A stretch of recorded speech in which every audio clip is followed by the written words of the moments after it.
Ombuti wane kamera. No ni wacha ngukwa ma. Wane kamera ombuti. Boy ni wacha ngukwa ma. Wane kamera. Ate bango. Ombuti wane kamera. No ya kawuono. Wane kamera. In fact otajo jamigochwa. He has charged my Migorian. Voke. Bwana bikonyi gini bwana ne ombuti ulo koreka bwana. Ni wacha ngukwa. Wane Ombuti. Wait. Kamera. Ombuti ilo timu lima rachi bwana. Kala usi kweli. Ilo timu lima rachi bwana. Ombuti. Wakweli kwera bwana. Kwani ma TikTok? We walo imbede bwana. Kwani ma TikTok? Gima timore. Bwana. Ombuti useme. Bwana wajo Migori wate. Ombuti ya Migori, Kede ya Migori. Thumo se uwuok mamit, video se gol mamit kabisa. Uneno video mar Janabi mose gol ma thumo uwuok malich kabisa. Janabi tiyo tich maber kabisa, video ler kabisa. Kendo wagoni erokamano, iendelea tiyo tich maber kamano. Jok mawacho ni Janabi oketho pesa.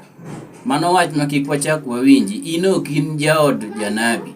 Okay? Madiangi complain ni Indah ketho pesa. Ino kin jaod Indah ma complain ni Indah ketho pesa. Sawa.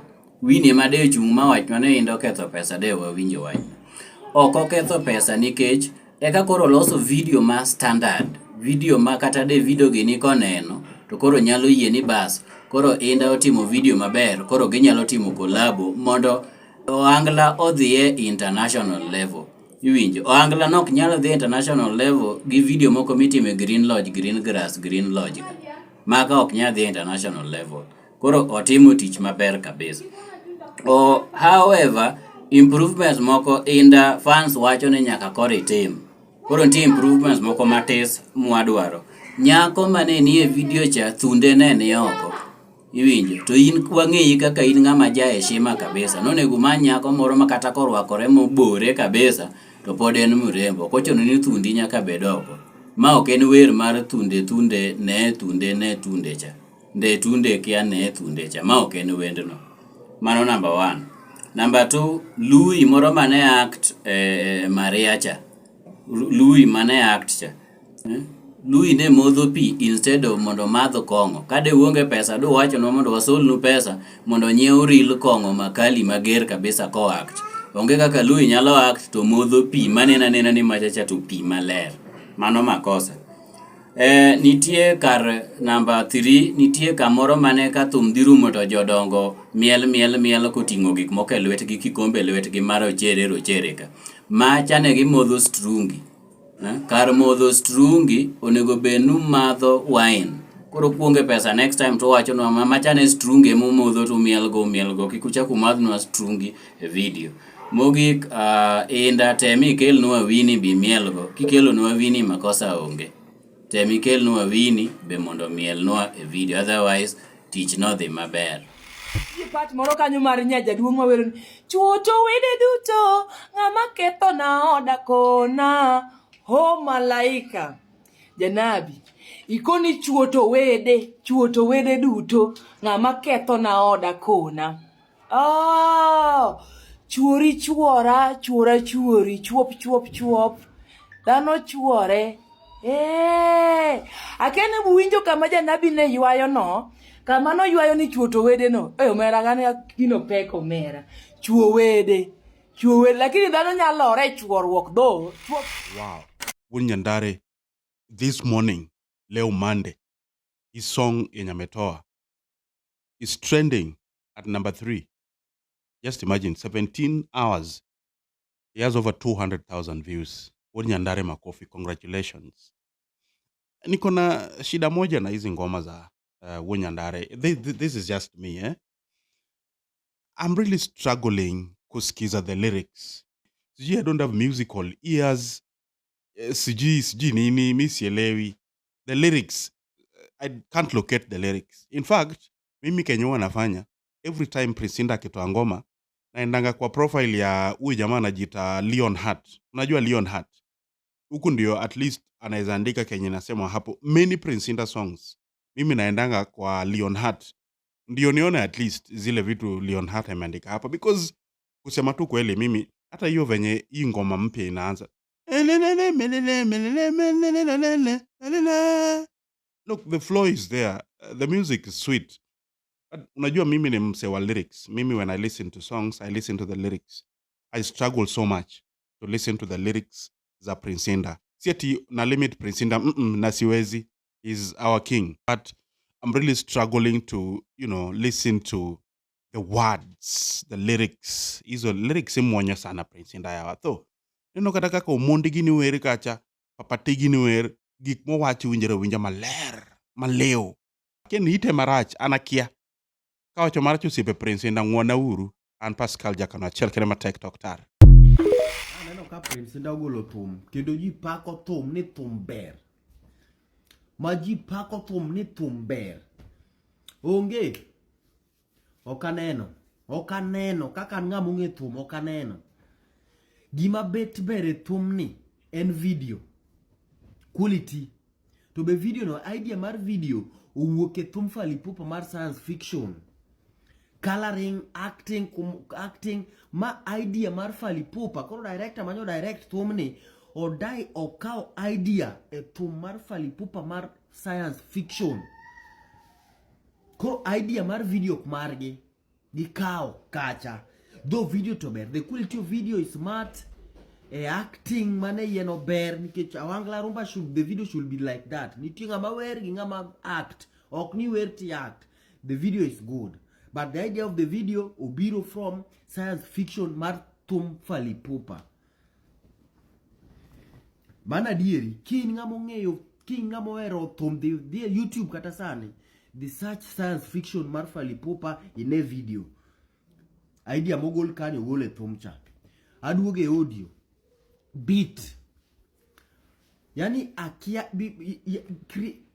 beat ngama no loso beat ni. Ma beat marwe chayo ja thum from the beginning to the end. Ma beat mar Emma Jalamo. Emma Jalamo bro don kiluongo ne the father of Wangla.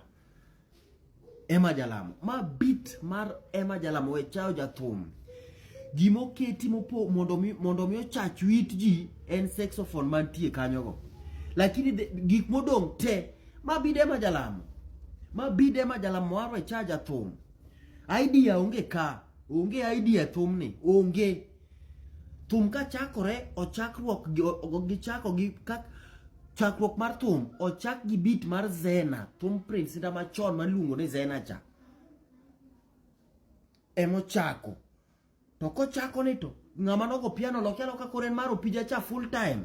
Onge gima nyien ka. Onge gima nyien ka. Were manyien. Lakini beat en maro Emma Jalamo. Wadwa gik manyien. Wadwa ni ji obed creative. Ebo miya we producers gi jo piano gi. Kata ko bedo ni ja piano chema nogo ne Emma Jalamo. Ang'o miyo do Emma nogo ne Emma Jalamo piano e thume maro e chayo ja thum. Ang'o miyo apply lwete kuma nogo e mare Emma Jalamo chema biro apply e thum mi Prince Indah. Ang'o momiyo? Ma beat mare Emma Jalamo e cha thum te. Saxophone modonjo kanye mopoge matin. Tija thum minge maber ni ngi talanta mar wer. Samo se mi beat inge nikech thum Emma Jalamo maro e chayo ja thum en thum mano it. Ma Prince Indah bonge thum cha. Sama no se mi bid cha. Noni go beni obedo piny to winjo bid cha. Ong'yo ni ato bid ni dwa chalo na gi thum Emma Jalamo kwang many beat machielo. Ma bid Emma Jalamo. Thum to bro trend nikech marketing mose miye nyaka to trend. Lakini it lacks originality and creative. Beat en mare Emma Jalamo. Video owuok kuom Fally Ipupa science fiction. Wadwaro ni ilos giri ma very unique ma ine miloso. Ok ni sample ma ikaw bide Emma Jalamo iket ka idhie video ikaw mar Fally Ipupa iduog ka los giri. Onge. Okaneno. Quality of video maneno kanyo. Onge. Gimora mora copy paste. Anta se wacho an Mr. Kede.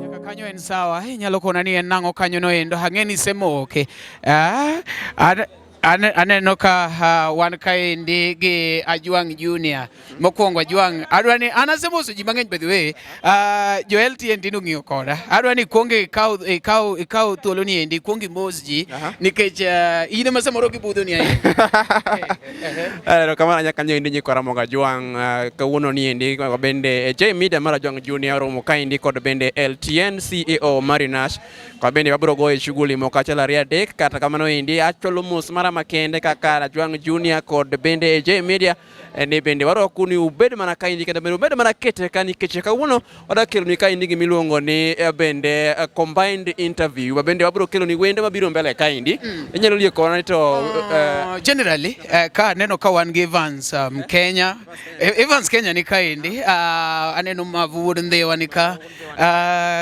Mr Kede nyen ma wiyo tanyore to wang'o sokore mano indi koluwore gi statement onogo manogol ka to misifa waonge kanyo waonge right mora mora mar keto nwachalo ng'amo keto wach no indi manyien waluwo mana kanyo indi footprint maga to misifa koro miaka wono bro wan kaje gombuti chief aneno ka jo TikTok onyonore ka seriously lakini waimbe koro wadwani wakuoth kodi gin weche mage to gin ng'awa monego bed ni waluongo kawuono mondo be we penje weche moko achiel ariyo adek mokwongo Marinash ing'eni bende pek kata ratilo nogo ma bende omi kata Mr Kede nyaka ang' obi kaendi oler ni ang'o miyo osiko soko wang'wa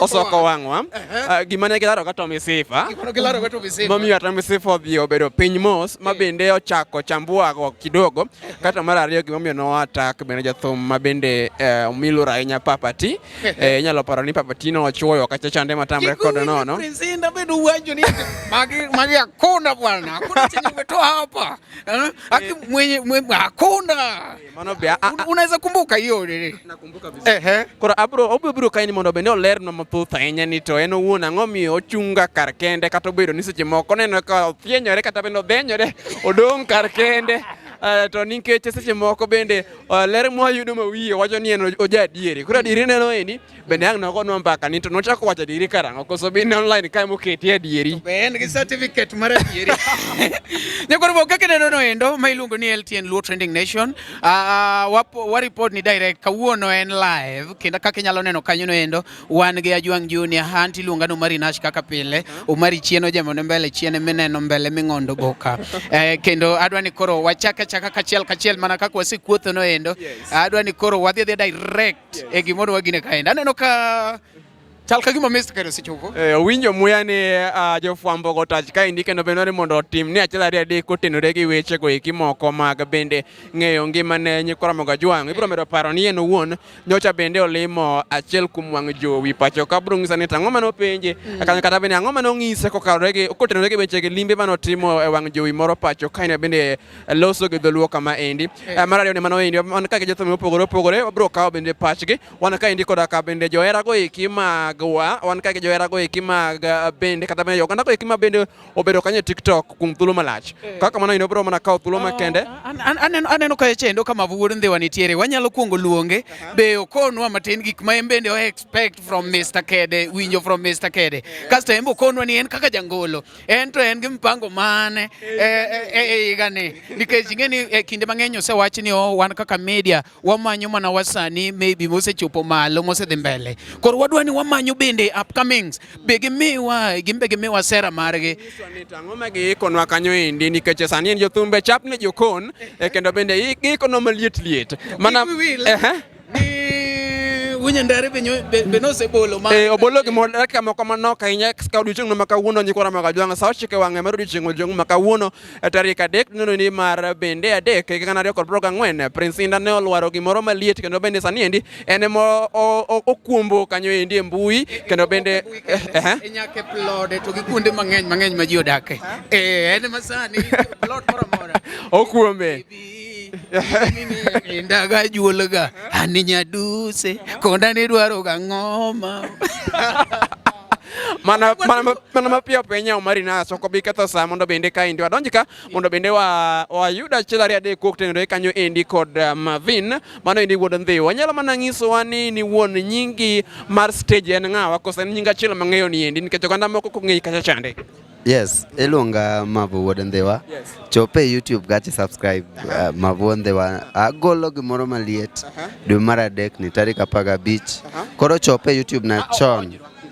Onji no bwana. Kapok onje no ing'eni Mavin osekawo chike lwete mose wuoyo gi fans ge mose oro gi YouTube kapok omiye chik. Jathum, kopo ni biro e media. Kuongi we okoni gi mitimo, we dhi mbele, we chalo gachagwa. Misomo mateno wacho mbele. Isomo mateno wacho mbele. Ngama penjo. No, isedhi mbele. Osedhi mbele. Koro ang'o orwako wuoche ne mondo odhi godo mbele kanyo koro moga jwang'. Inyalo mana nyiso kanyo ni to ang'o ma bende ikono kanyo nyalo bende ng'ekono ni to gimidhi kelo ni endi kelo audio kose kelo video. To kelo video nyalo mana ng'ekono jopiny ni to ratil mare chal nade. Thum madhi golo en thum mar video ga audio but gimadhi biro kanyiso gi sani ubro ng'e chieng' mokete no chieng' ma lando ni okete no ubro ng'e ni gino en gimoro maber donge moloyo owuok kanye wagole ka Jeff Nyatanga producer en Jeff Nyatanga mano nyaka bed hit nikech naneno gimono owuok ka Jeff Nyatanga latest gicho mako piny gir Nyandare mano ka Mavo bi ogolo ka Jeff mano koro nyako bed hit Omari ibro medo paro ni higa mokalo kane bende odhi ka gimoro umo jothumbe no release album amoko nodugo tuomore moduodore koro bende inyalo nyiso ni sani endi father Opija Kaeli pango golo gimoro dweno endi manyien kata dwe mar 4 tarik 6 kaka bende ilieke ini pango golo mari kan koso bende ngi odhi oduodore machak tuomore to kotemore kama endi nyalo kelo kanyo endi gimiluongo ne picture marach kama bende jothum ok winjre mondo gigolo thumbe gi kendgi wuon gimi fans thuolo mar winjo thumbe gi iki.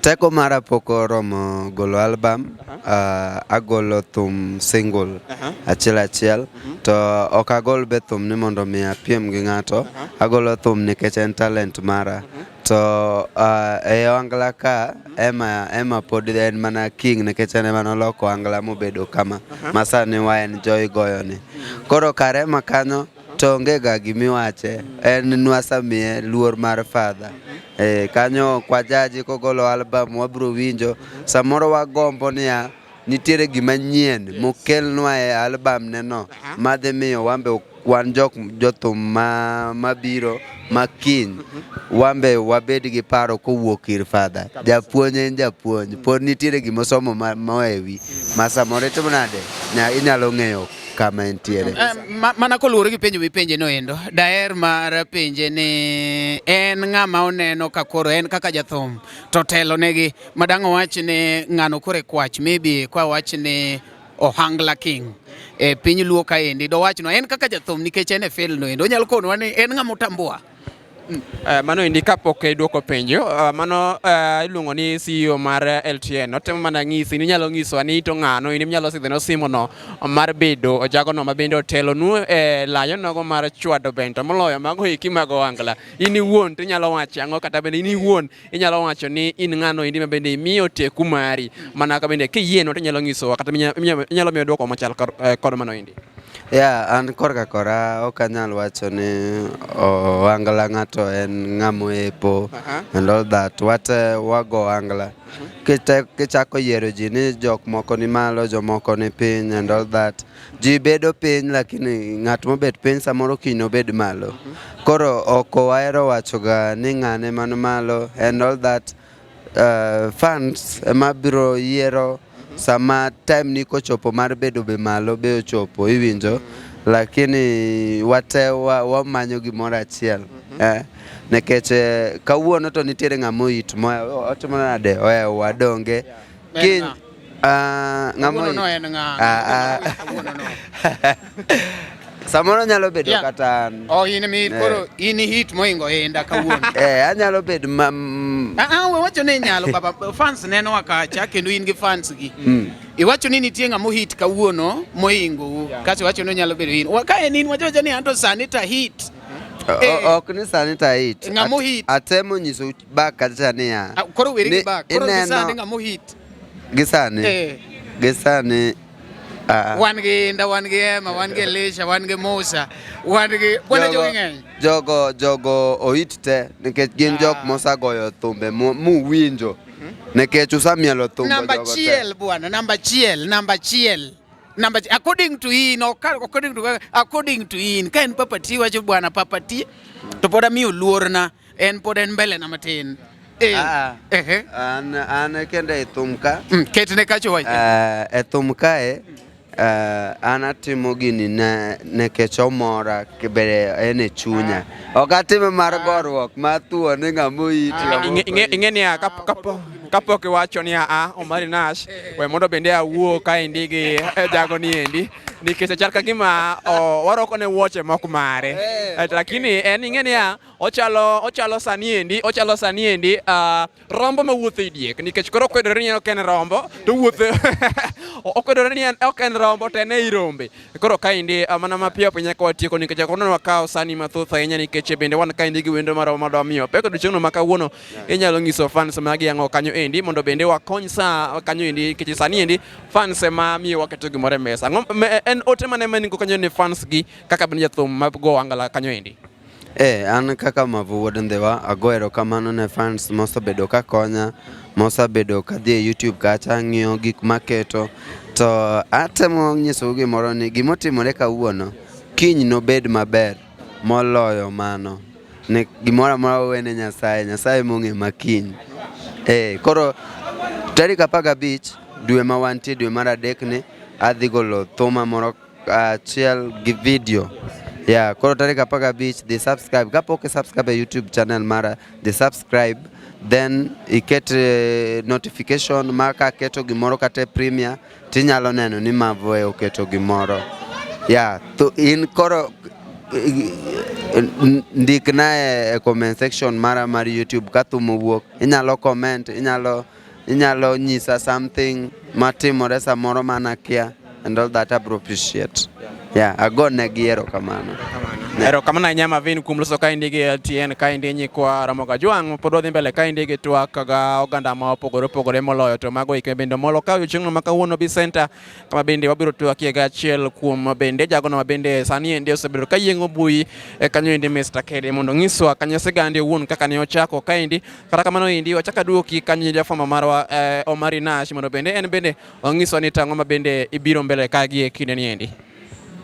Nyakor mogi kaka neno ka ni endi gini pod wadhi dhire kacha kene jakamera inyalo neno kae chendo, wan kae chendo gi Kalausi, wadhi dhire kacha chendo, wan kaendi gi Kalausi, wan kaendi gi Mbote, wan kaendi gi Mr. Kede, wan ka gi Evans, wan kaendi gi iluongo ni Mr. Voke, wabiro kaendi ma iluongo ni Mr. Kalausi. Bwana wambe uchungo girwa koro wambe maru nyaka chwechwa koro jakamera kaka inyalo neno kanyo no endo akeni inyalo bedo gi kamondi makri gi light makri ne gi kumoro ka jatelo jakamera inyalo biro kumoro kaendi mondo ibi gi kuma gine nitiere endo.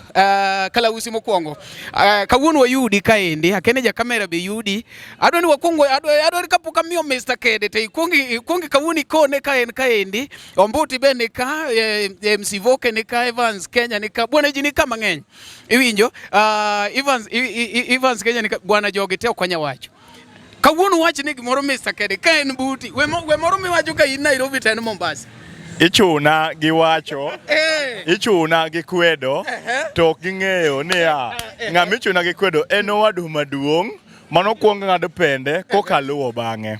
Ne jogo makia ni iluonga ni Kalausi mwalimu TR apuonjo gigo mano kopuonjo e school be pok ayawo, school fee be ok wachuli, puonjo to wapuonjo kendo wasomo. Gisani wantie kamiluongo ni Bicenter inside New Elita Business Arcade. To ne jok mano neno video mana post e TikTok to gi status. I made it clear and also Mr. Kede confirmed it yesterday that today is Sunday. From Saboro till late, all the Budo, Kamiluongo ni Kalausi Liquors, Bicenter, and is here. Or team Misa, kaka no wacho, the few ma took it serious, bendenika. O madore, o mero se madre, kendo podo madre, Blako pongo, mari we chacha, even so chacha, Blako pongo mesa, Viceroy o madre, Matelo o mero madre. O podoni o madore, to podo di mbele, gi madore, din mambe di chopon. I want to take this opportunity to welcome Mr. Kede to Nairobi. Yeah. Mr. Kede, karibu sana Nairobi. Feel so much welcomed. Gimomari wacho to mano en, an ngako wadu maluo bangi, anaruwa kimathoth. Nikech ang'eyo ni kiny kaluo yadhi Mombasa, to Mr. Kede will usher me at the airport. My brother, feel much welcomed. Karibu sana Nairobi Samba la Mawe. Wabiro Mombasa. Wabiro Mombasa.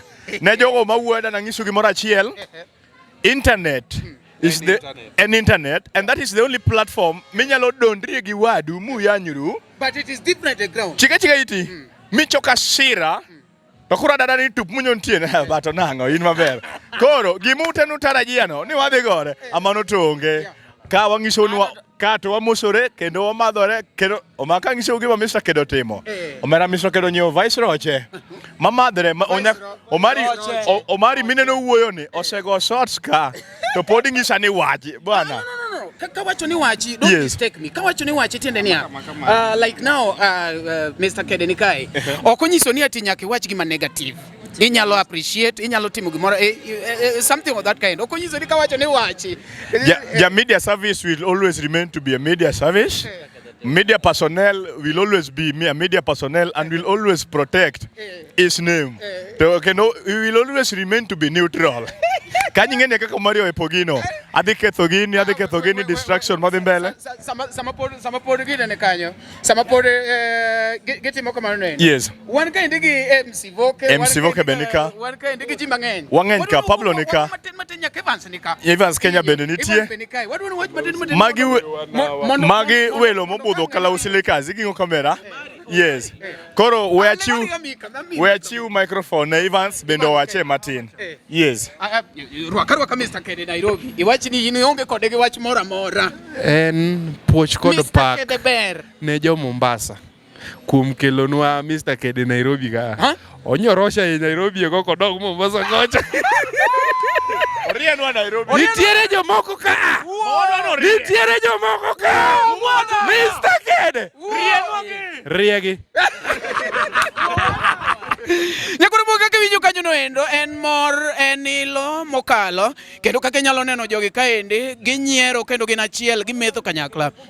Mano kela ikoni in fan makanyo no endo ni samoro kapok idonjo ga mondo comment gimoro kuong ing'i maber iwinjo iwinjo ko donjo ni ahinya mokinyal always try to keep off nikech samoro inyalo ndiko gimoro makiny ni dongo kendi pod wawinjo wach kanyo no endo wan kaendi gi jama ma dende to denda an ma denda gima chame maonge iwinjo but gi kinda matimo ma denda chakuru ng'iyo gi delni indo mwili magi dende na An kaka MC Voke arwako Mr. Kede Nairobi. Gima Mr. Kede timo kawuono wiyok ne wilgo. Mondo yudi we wadu machulo ndi bill mar 150 mana ne mara kongo kende. Plus momadho kala usilikas plus 20,000 mar chiemo. A total of 170,000 Mr. Kede chulo ka. Magi mawiyok ne wilgo. Ne joma yanyo Mr. Kede ana confirm bang kase yieng ni wijino ok otanyore kaka uwache no. We uru exaggerate otanyore lakini ok otanyore ahinya.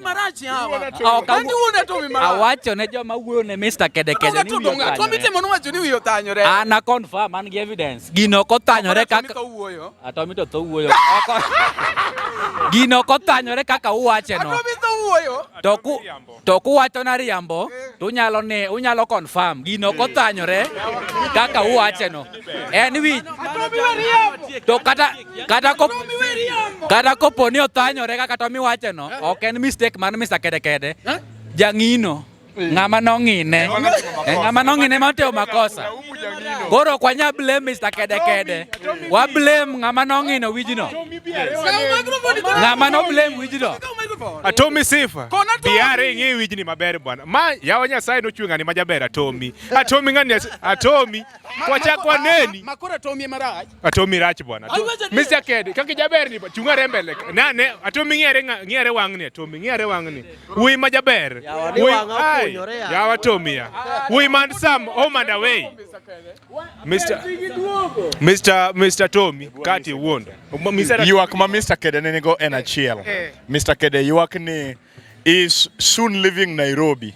Toko neno Stacy Milava. Stacy Milava ki watch gini ni chwanyo Mr. Kede. Mr. Kede just wanted to shake your hand Omosi because he has been enjoying the way you always do challenge mara Indah Janabi especially to munguk manyien. Yari amboba. O you akna renyoro. I hope now by now afikisha wote. Stacy Milava, Mr. Kede York, he just wanted to say hi. Yes. Mano Kende, where me a microphone mo nembo watch matin. Mr. Kede watch. Namaru ko Mr. Kede. Namaru ko Mr. Kede. Toka pokaro ko Mr. Kede.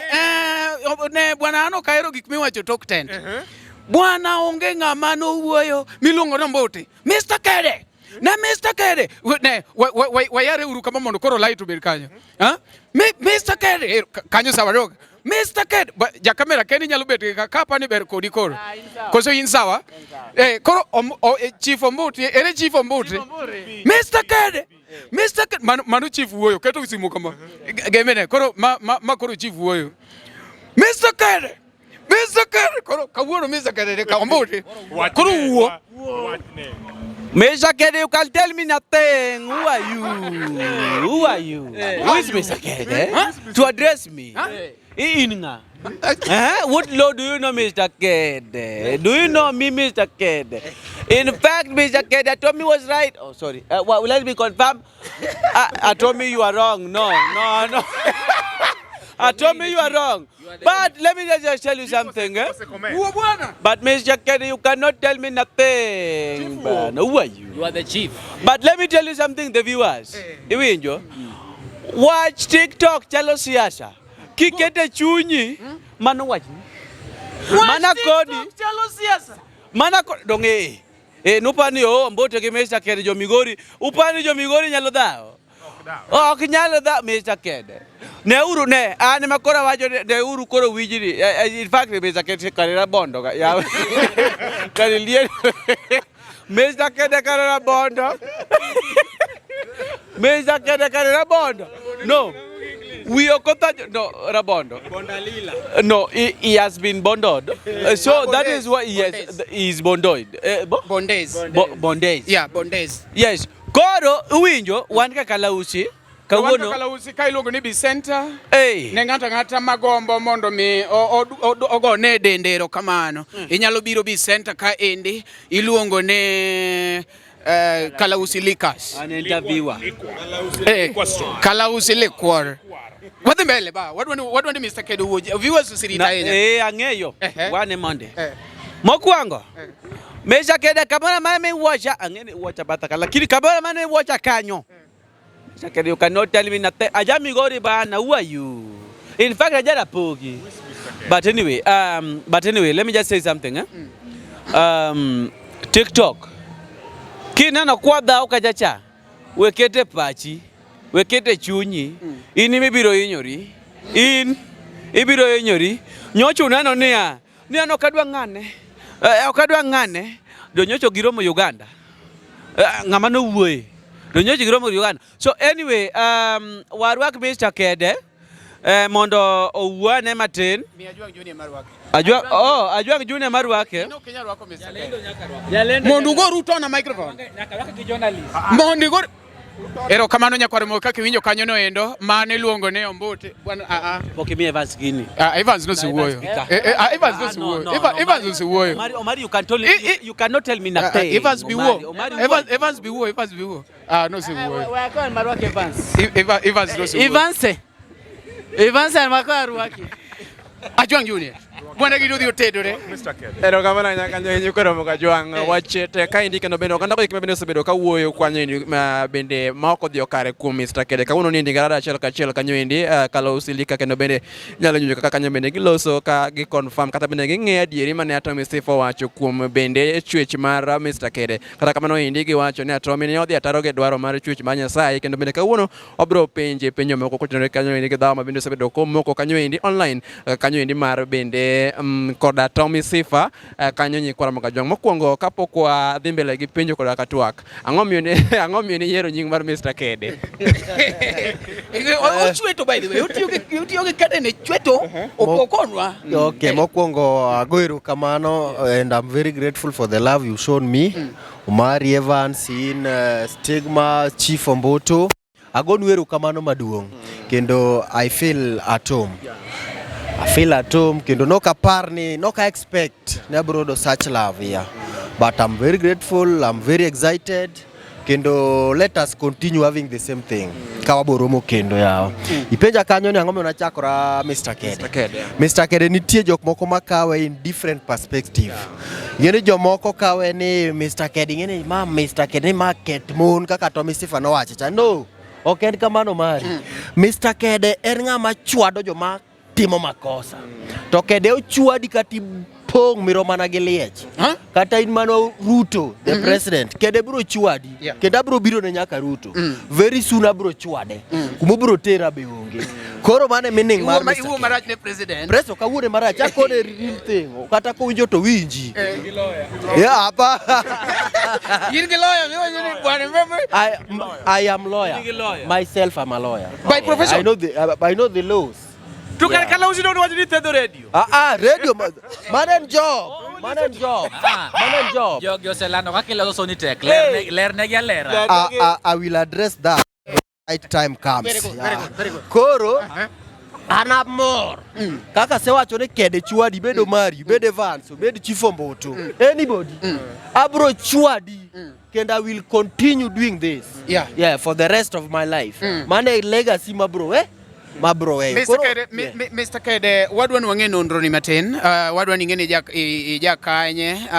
iya kanye mondo mi kata kwa wuoyo twangene Mr. Kede ja Homa Bay, Mr. Kede ja Siaya, Mr. Kede ja Kisumu, Mr. Kede ja kanye. Ananja Migori, aja Migori. Kumoro ni Academy Interior. Sami wuoyo tisi ya fans ni kaya chaindo, gidwa ni okay, nuwijo ka Chief Omboto no wacho kacha ne, bingeni anja Migori. Nokia ni Migori. Ananja Migori. Kumoro ni Academy. Kumaji chandore. Kumaji wiji teko tada. Iwinjo kora Academy kumilung ni Nyandema in Migori County. Nyenga my real name, my birth name is Jaro Dokotokech. Mane my real name. Yes. Mr. Kede, no, if adwa na me Ajwang Junior be openje chiel to kapoka openje chiel adwa ni kona ne what really inspired you mondo chak gi nikech nitie gik mang'eny mane nyalo timo. Ang'o miyo koro ibiro mana e TikTok at this age? Ne bedi ni simwe maonge koso en ang'o mifwenyo at this age mondo ibi e TikTok? Ambada penji TikTok no biro wen.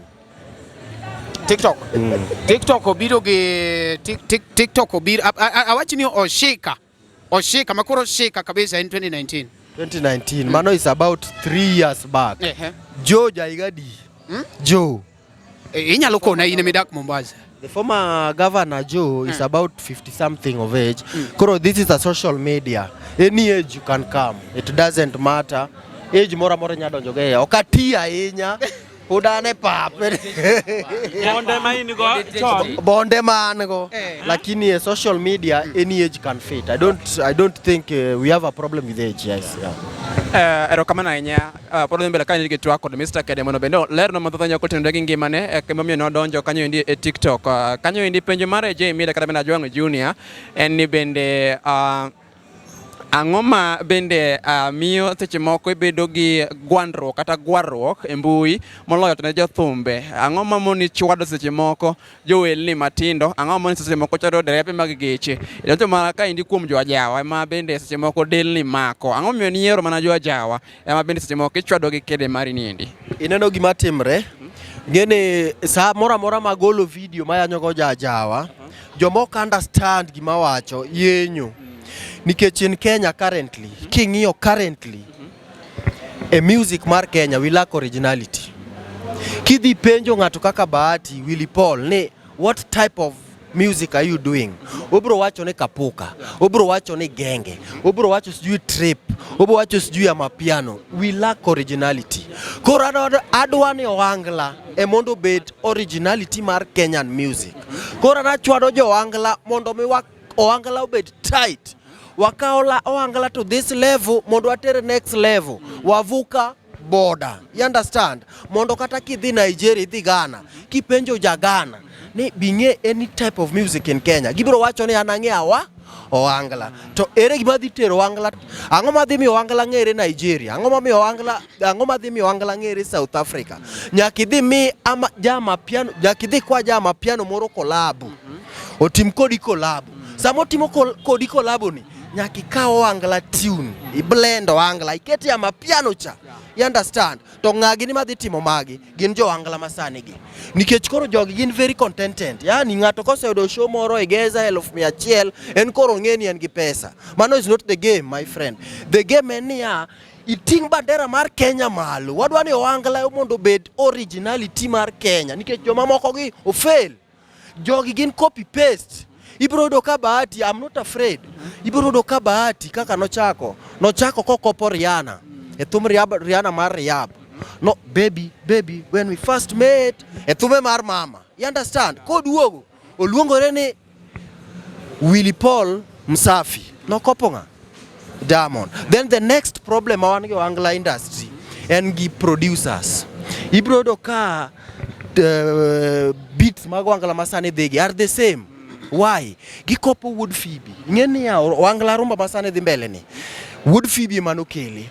Koro ibrodo ka producer ka, they lack creativity. Koro gede adhia gi bid cha. Then gikopo duond. Oh, we don't need this. We don't need this. Wadwa ni jiobed creative from producer to ng'ama wer. You understand? Mana gimomiyo akoswa jo Oangla gi. Kapoka toko toro fong ni indi ne bende jafumo mara ariyo mari Nash adoni mondo bende achaka penjo machielo mabende notimore machiegni kaindi ne wayudo late kendo kokalo kuom achiel kuma nowito ngimane mano indi layo nogo mar TikTok to kata bedo ni sangi ne Papa T ne ok ochopo in time ne ok inono mondo ing'e ni ne kanye in ni donjo mondo rob the deal kipenje ni no lala kanye seche go duto ang'o miyo nobiro late okang'eyo ni seche moko be itimo consultation ka bende pok ibiro mondo chwad ng'ato. Jakomo yakuni, I am ngato nyano ni ng'ani ofuo, but I am very intelligent. Before I do my video, before I make any content, I do a lot of research. Makata kidhie court an gi evidence. Iwinjo, Papa T, wach mar Papa T gi Augo. Augo nowito jaode. Aungo nowito jaode. Jaode ne nyamin chinga Papa T. Papa T nong'e ni ya chieng' ma kama idhi chi Aungo. You understand? Sangina an ka chief ombuto ni ma sangina. Onigo beni abedo kode chieng' mater maiti cha. Nyaka the following day. In koridwa dhi nwa lient sangini sa 11 kirwako nwa lewni motwang'. Which lack originality. Lewni mowuok from Nigeria. Ni rwako mondo dhi onenigo ni donjo. Kendo the worst part of it. Nyako cha wuok kucho. Konyiero me madhi ma Papa T pad tunde. Ang'o manotemo nyiso kata Aungo? Nyiso ni gin gi mor gi liende no. Gin gi joka ne mor, onge wach machielo no mor. Papa T ne mor gi liende cha. To kano bedo ni ya we akoni o chief ombuto. Kano bedo ni no shika the previous night no ditch. No nigo beni omondo kacha. No ken wendo macha chalo wad gi bwana. No nigo beni omondo kacha sa 12 ma joma ne biro ng'eni kare Papa T no nindo ka. You understand? Eno biro no wako show off gi tielo ni orwako gina jemo moketo ka okadwa iwacho ni oketo long moro kani obiro ni wa Nigeria. Nonsense bana. Gimarachi wacho. Koro gigi an ka wacho kidhi comment section ma wiyo dhanyore wang'e okunyore kia gima wacho. And the next thing en niya gima timo ni gigi timore everywhere. Kidhi Tanzania nitie joma timo gigi. Kidhi Nigeria, kidhi America, kidhi everywhere nitie joma timo gigi. Lakini in Luo land it is new. Koro achalo ne gi ng'ama ofuo. To gi kiare Sami Anyacha, you are the most stupid person on earth more than me because you don't understand whatever I'm trying to say. That's why you go in a comment section ichakwa mawang'e okunyore kaka Tommy Sifa. Koro Tommy Sifa cha gendere ng'ariek my friend. Ng'eni nitie gik moko mabe ng'iya. Te duogi ling. Kapok kwa ng'iyo wacha Tommy Sifa ok ang'eyo ni ang'o mano muocho dhawe kindo ka Tommy Sifa to bende kane dhawo muoch adwa ng'e gima nyalo kelo dhawo ni endi nikech in iwuon isebedo kanyo nikech penje machielo bro wene jafumo mara bende chako penjo machielo kanye mandana na biye nikech wachno endi no miyo seche moko Tommy Sifa no owacho weche moko kuomi mana nyalo seche moko dho kisungu wacho ni nyalo provoke to ne duoke e yono endi makare kendo video gimoro nitimo king'isi ni ng'at moro ma bende osebudho industry ka endi. Ang'o mano kelo kok e kindi ga Tommy Sifa? In the first place, an onyuola adonga winjo ka Tommy Sifa wer. Tommy Sifa has been in the game for the last 20 years. Kaso biro nyiso ji ni nokwal instruments kako wachecha. Nokwal instruments mage koro kwa kony. Koro ma ng'ato isewer for the last 20 years. Ok invest. Kasi duogi kwecho ni nokwal gige ni moko mag 200,000 mabe we don't have even any evidence ma onyiso ni giga Tommy nokwal. Ng'ama nigo? Ng'ama nigi evidence? Onge ng'ama ne wuok oko. Yes, onge ng'ama kata picha. Tommy Sifa nosegolo picha mowacho.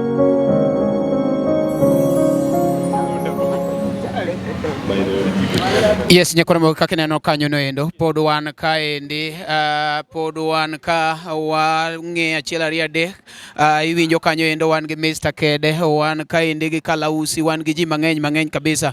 Ng'ama pod tayu ka endi en Ajwang Junior maya AJ Media, pod ne kanyo no endo Ajwang Junior.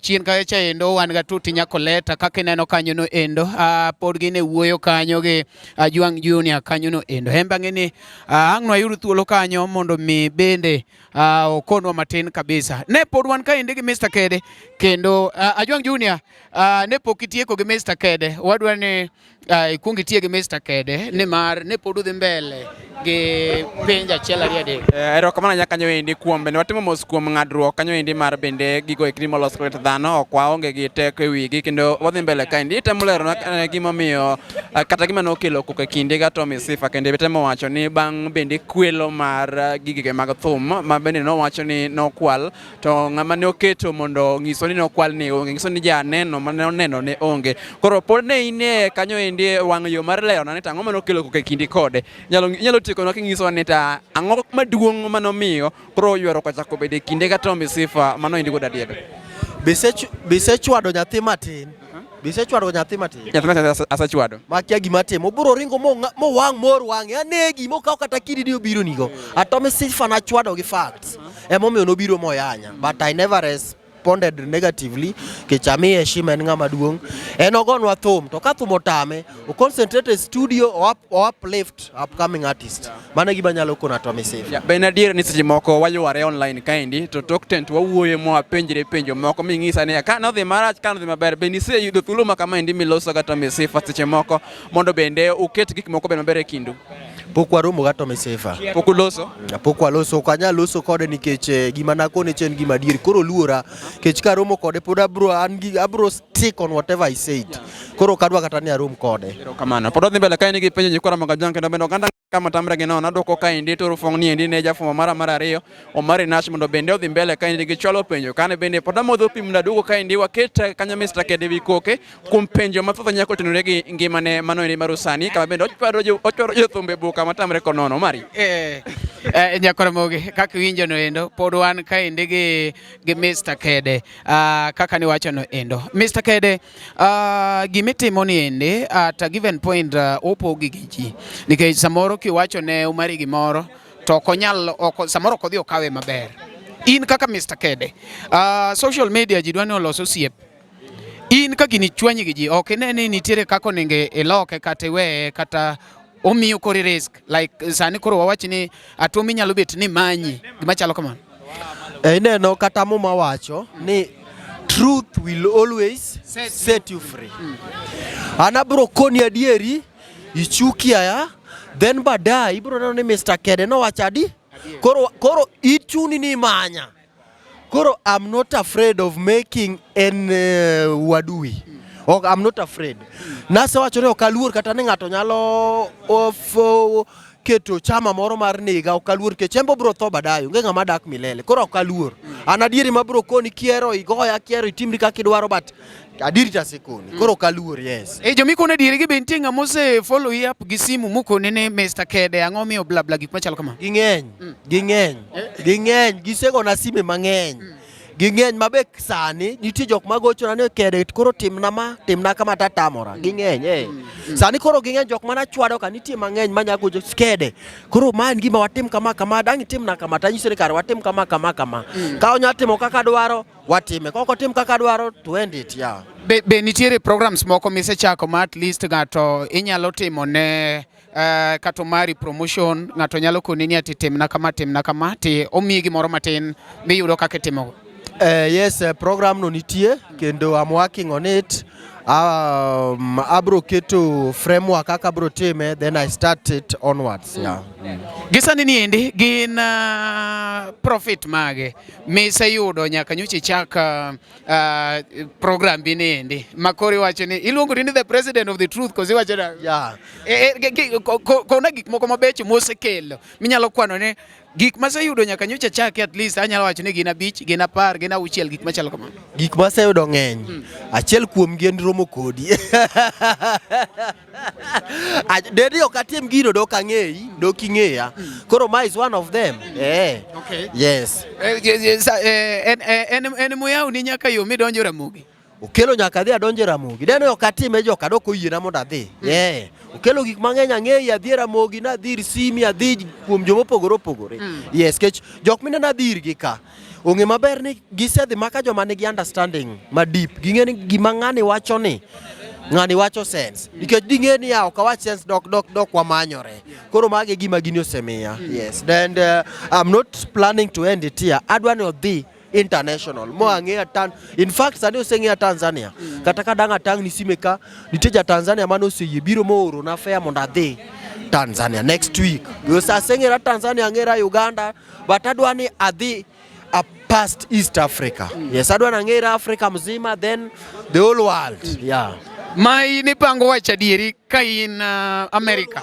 Ing'e ni adwa support badala.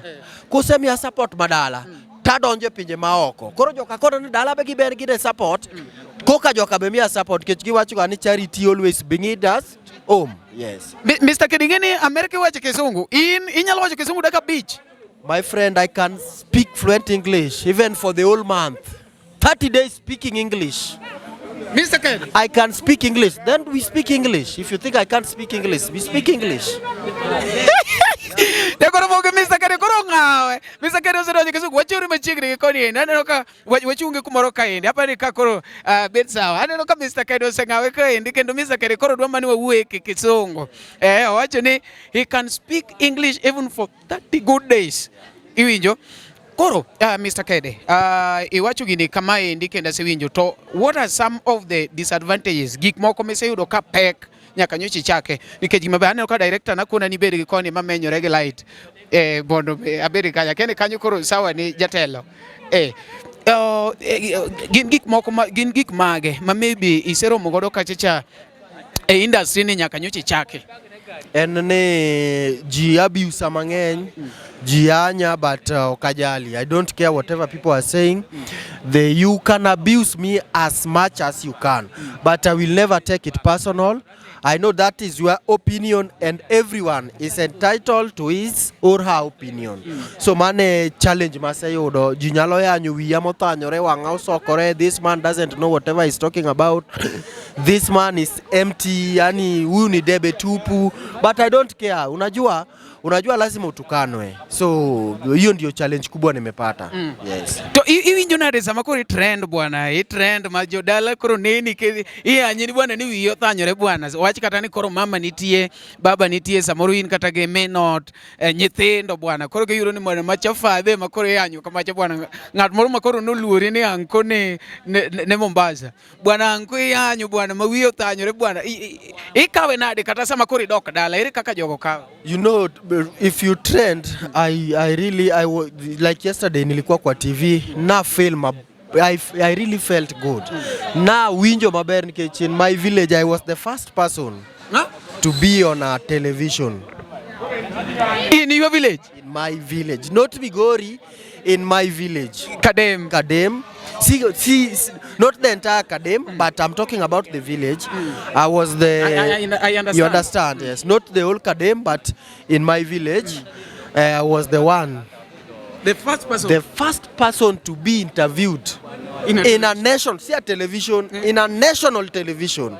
So even my parents are happy, my friends back at home are happy, and my girlfriends also are happy wherever they are. Yeah.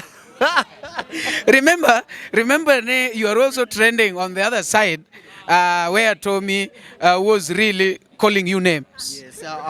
Okay. You know, kangato timonigi moro. When somebody does something to you, whether it is positive or negative, there must be advantage and disadvantage. Advantage ya kunitukana kwangu kwa Tommy Sifa ni yani amenifanya watu wengi wamenijua. Also hapo nimekuwa grateful. Watu wengi pia wamenidharau kwa sababu wamenituka. Hiyo ndio disadvantage part of it. Na amefanya pia nika trend kiazi. Hiyo ni advantage part of it. Yes. Yeah. Okay. Gisa nini endi? Isebedo kiwuoyo kuom jothumbe kacha endo. Wang ni nyochi mako Odongo Swag. Odongo Swag isebedo kipako. To wang ni nyochi chake maka ni nitiere kako ko appreciate. Iluonge ni Velma. Matimonega challenge. Okay, wacho matin be wawinje kaka according to your argument. Ineno Odongo Swag ki in ngama fan mara maluwo videos ga ibro kantie video manapake go. Manapake sana before doing this recent video. No, I know. Gwanana sebedo kaluwo ange kumini wacho ne Odongo Swag loso fans ge kende Indah no kony mondo chop kanyo. Asiwijo kume wacho ni Odongo Swag wero duonde makende enoko di duonde. In fact, on my side, asebedo ga kangega ne Odongo Swag is your best artist on my side. But wagrikadi chaki golo mar Odongo Swag. What is your view? Emomi an Kede achwado gi. Ahero jo angla gi te. Then Odongo Swag en gi weakness. Ibro do ka nyako cha support Odongo. Naneno ka jomoko comment wacho ni nyako cha emoningo be ni chulo Odongo hao. Nikech kigolo music idwaro promotion, idwaro promo. Promo kitimo nyaka ichul. No onge ngama bro timo ni promo nono. Koro nyako cha to jitokelezea. Otimo Odongo promo. Pok nwaneno ko Odongo wuok kata mobiro kumoro mo omiel gi nyako cha. We have never seen. Koro nyako cha kata last year nitie video mane nyako cha timo gi Mtumba Man. Ka Mtumba Man kwa Odongo ni Odongo konye nyako cha. You understand? Koro ka timo my own investigation, I don't know Odongo Swag poko wuok gi nyako cha. To nyako cha has been promoting Odongo. Ginyithinde ma otrain nyaka dho nyathi ma otrain. Dok ringo, dho min gi ringo, nyathi be dhoge ringo gi koni. Koro Odongo Swag, ng'ato be duogo wacho ni Odongo Swag ok ohero gigene ma mitimo e internet. Mano is a big lie. Mr. Ngane, iluongo ng'achitania Pascal. Ne Odongo Pascal wacho ni ne Odongo kohero if you are a musician. Gigeni nyaka beda internet, nyaka beda media. Mano zigilangi munu konini Odongo kubeda advice ta internet. Nyaka Pascal be no kona. Koro ka ine usana yani arts. Gigeni nyaka beda internet. Koke de trend. Kionge internet ok idwaro trend nango. To nyako chemo keto thumbi Odongo ge nyaka giwa kikuche. Koro Odongo Swag wadwa neno ni Odongo Swag chieng' moro achiel owuok kuma entie no dhir tiktokers ma promote omiel kodgi. Mano bro motivate others. Kaka ne Indah timo. Kaka Indah notimo, kata Musa Jakadala notimo, Tommy Sifa be notimo. So many people are doing this. Kata KRG na neno kotimo, Bahati gi netimo. Ok ne koro kodwari odhi omed. Mano is a big lie. He's playing with us, yeah. Koro kisani ni endi kalure kaka wangla dhe aneno ka time dhe mang'eny ahinya kendo kuma koro wachope no endo nyakwar moyo kaka neno no wan ka ende gi Mr. Kede maybe penjo modong imbe ni nyalo penjo piny kanyo no but kapok idhi nyaka ikonwa ne kaka neno ko wangla dhe naneno kacha ka Pascal ogolo number 1 to 10 jo angla chakra number 1 to 10 meke ino kikonwa ne number 1 kata nyaka 5 kende according to him. Ana onge gi number jo angla gi teromre. Kech they are all making mistakes. Koro ana onge number 1 to 10 or number 2 to 20 ana onge ko. Ana dwane gi miwa quality music, good music kwa winji go kwa borete gi. Sani an poka neno number 1 na. Aonge number 1 o angla. Makata ma Indah majipako ne? Indah ipako nikech o trend. Yani o trend. To ken number 1 mara. Samoro number en number 1 ni. En jamana. En jamana, Odongo jamana. Wapenjo ni ya in en number 1 mari. Personally, or and number one. Sawa, an personally okay number one na Joanglate number one maga. Yeah. According to me, Joanglate are doing good and they are doing mistake. They are doing bad, good mistakes. Koro gitegi number one na gintebe ok number one mara. Yeah. Mane momiyo kawuono ipako ng'ani kiny ichwade. Mane momiyo nikech an ka ok anyal kao side. Nikech jogi te adwa ni kaneno mistake mari ng'ane boka. Kaneno mistake mar ng'ani boka. Koro mano is the thing. But Indah pok by the way, nadwa wacho ni Indah pok appreciate but naneno kiwacho kacha ni oyaw sikul ji kopo. Ineno ji mang'eny wacho ga ni ok adwar Indah but ki follow videos ga machon ibiro do kan tie kuma sepake Indah.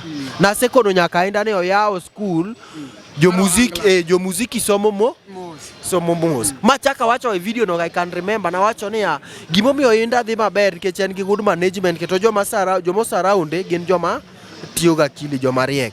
Then mano ok nyal blocker from kone gima dieri. Kata mistake motimo, yes. Kore mono momiyo awacho ni ano aonge gi favorite. My favorite Wangla artist aonge go. Uane thumbe mogolo masane ne. Thumbe masani koka Thumbe masani mogolo ni ase awinje kendo en gi problem. Yeah, and get ya.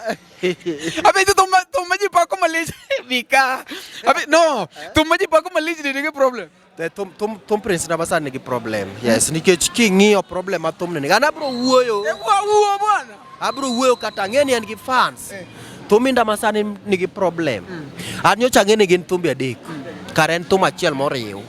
Mara nyar jaduong na love song nika inokega wino lawi kiotimore nade gik moko adek oriw achiel. Mano mistake number D. Mistake mar ariyo. Beat ma gol go thum ni ma bidema. Macha bidema mar we chao jathum dhi winji. In michayo jathum. Dhi winji bid cha gi bidne. Mano mistake maduong'. Dhi winji ana asiwinjo ka winjo thum ni gima bere thum cha en mana video. Beat en mar ema nyaka kubo ochako kuba ema jalamo no pako niya. Ngoba kiasi wurbaro itimo waya nade. To pake to twist mana matin. Koro kikia music to kinyal winjo. Main korka kore thum cha video kende maber. Video is 100%. Made ine mino no thum macha cancelled. And kada no thum out of 10. Audio side 3%. 3 out of 10. Video 10 over 10. Video is amazing, but audio. Mipako Jeff Wunya tanga kako timu tich maber. Otimo nade to kopo bidema. Dhi winja newe chao jathum gi bidcha. Tende din tondodo. Omera play na thum. Wa play thum yani ya. Kik jipa kapaka ji.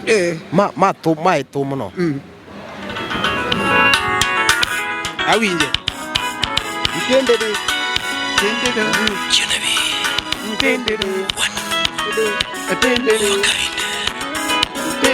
Haya.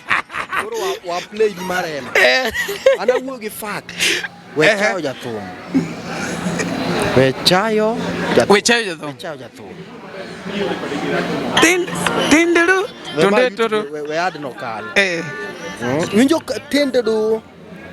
Timama. We ne. Tinderu.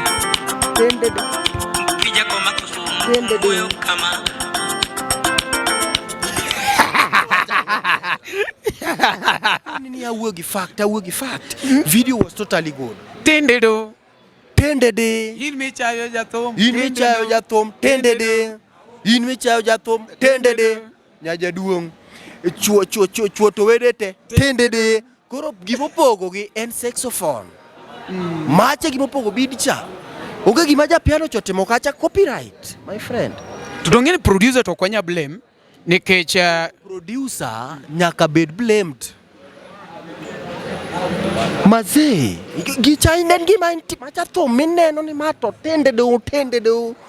tendedu wechao jathum. Tendedu nyar jaduong. Mera.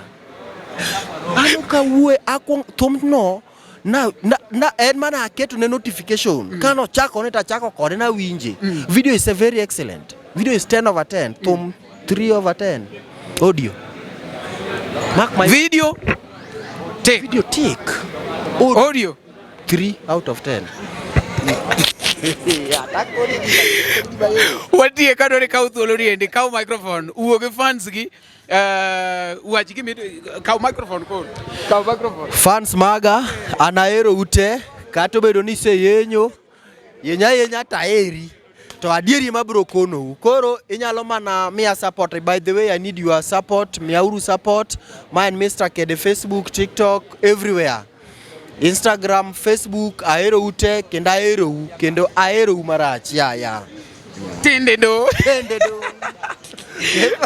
Mane kiba kawuono watie kagoro. Mane iwinjo riyo thum makawuono thum mogol kawuono maji pako cha video take 10 over 10. To audio 3 over 10. Apingi. An audio ema berna to video ok berna. We okongo golnwa gimomiyo en Mr. Kede bi.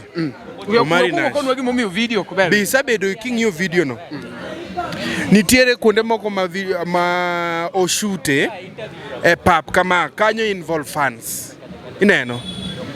Dhano dip tho apoya bing'eni ngima tin cha. Kacha ber ko shoot movie scene mo shoot cha. Machi ng'eni movie. The whole of gichacha en kaka movie. Ineno. But ineno kamoro nitiere ka ngoma rumo. Kacho nengo fans emo timre nade. Obede. Iyudo ko nuo reputation mar clip. Onuo. To ni video no cost 2.5. Machato 2.5. 2.5 ni ng'ama wakie iye kanyo en demo luongno Vixen jomodong ka tem jomok gin mosiepe Indah jomoko marundore gi Indah Mombasa ka lokoro ibe bio kodi gimomiyo audio rach ne ibe bio kodi Audio rach na nikech beat copy to pok iwinjo ya to Evans ohero thum karo kia thum dhi winjo chao jathum in michao jathum tende do we chao jathum tende do nyar jaduong tende do copy gima the different is kende lakini the whole beat en mare ma jalamo luoruru ema jalamo pija odio winj thum tende do in michayo jathum tende do nyar jaduong tende do Nyakoro moga kene no Kenyo endo mailuongo ni LTN Luo Trending Nation kawuono wan Nairobi ka wan gi Mr. Kede all the way from Mombasa kendo winjo kako wacho kacha endo akeni in gi business ni moro midwa ni gi support koso in idwa mani gi follow inyalo follow ya mano also is a big support. Then Mombasa ne gi biashara matimo also TV also electronics. Yes, gimora mora midwaro chieng' moro ne an live matango ne gi pods gimora mora ma also then also be electronics also TV also simu koro jibo chat tija tan nadhi school imagine nadhi Eldoret ITTI koro ngeni ji okaw ne an ng'at moro madanda. I went to school by the way kata kidhi ITTI Eldoret nyinga ni kacha chieng' mane adonjo nyaka atieko koro nasomo electronics and electrical engineering koro mano nondika nyaka gi jo hot point ka Nairobi ka Maruiru from 2019 to 2020 but negi chula pesa matin emomiyo nawe tich kasa dhi achako mara yeah. Nyakoro moga kiwinjo kanyo no endo Mr. Kede wagoni erokamano med chweto Mr. Kede med chweto Niwachango kuoma. Ombuti wane kamera. No niwachango kuoma. Wane kamera Ombuti. Boy niwachango kuoma. Wane kamera. Ateba ngo. Ombuti wane kamera. No ya kawuono. Wane kamera. In fact otajo jamigochwa. He has charged my migori and vote. Bwana bikonyi gini bwana ne Ombuti ulo koreka bwana. Niwachango kuoma. Wane Ombuti.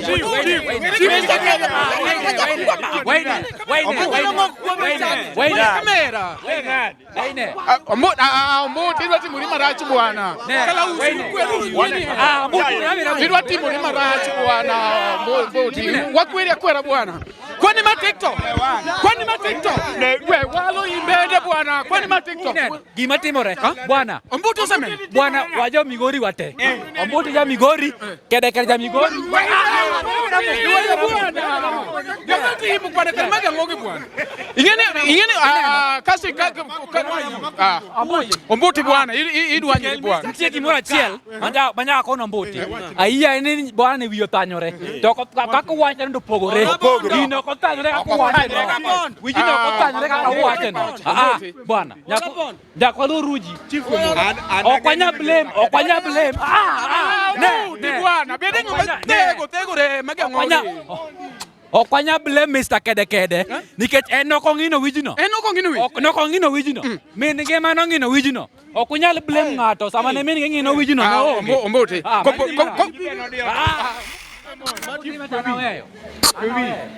Nyakora mogi, we are very sorry for what has just happened. Magi gik matimore kasa. But wago erokamano ne bonsas magwa gino sebedo tatuad. Meanwhile wago ni erokamano ahinya. Wamedo paro ni akeni ja cameraman wa